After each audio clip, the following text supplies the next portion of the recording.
একবারে কৃষকের ঘরের মেয়ে। আমি যেদিন প্রচার শুরু করি তার আগে আমি নিজে তো মাঠে গিয়ে আমাদের আলু ভাঙতে হয়েছে। যেহেতু আমি একজন কৃষক পরিবারের মেয়ে, আমি দেখলাম কয়েকটা মহিলা হিসাবে দেখছি মহিলারা কষ্ট করছে।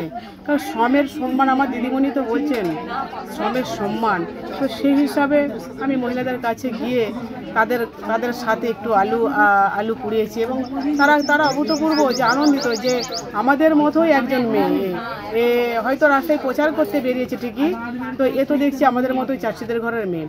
এর বেশি নয়, সেটা নিয়ে অনেকে বিরোধীরা কটাক্ষ করছে যে এটা আপনি কি নাটক বললো তা নয়। কারণ মানুষকে আমাদের তৃণমূল কংগ্রেসের দলটা বলেছে মানুষের পাশে থাকো, মানুষের সাথে থাকো। সারা বছরে কিন্তু তৃণমূল কংগ্রেস মানুষের পাশে থাকে, মানুষের সাথে থাকে।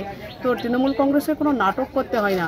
মানুষকে সম্মান জানাটা যদি যারা নাটক বলে মনে হয়, হ্যাঁ সেটা তাদের ব্যাপার। নাটক দিদির, নাটক বোন।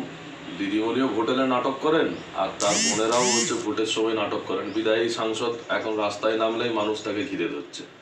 না উন্নয়ন, শুধু কাটমানির ফোয়ারা। স্বাভাবিকভাবে এইসব তৃণমূলের নাটক মানুষ আর মানবে না।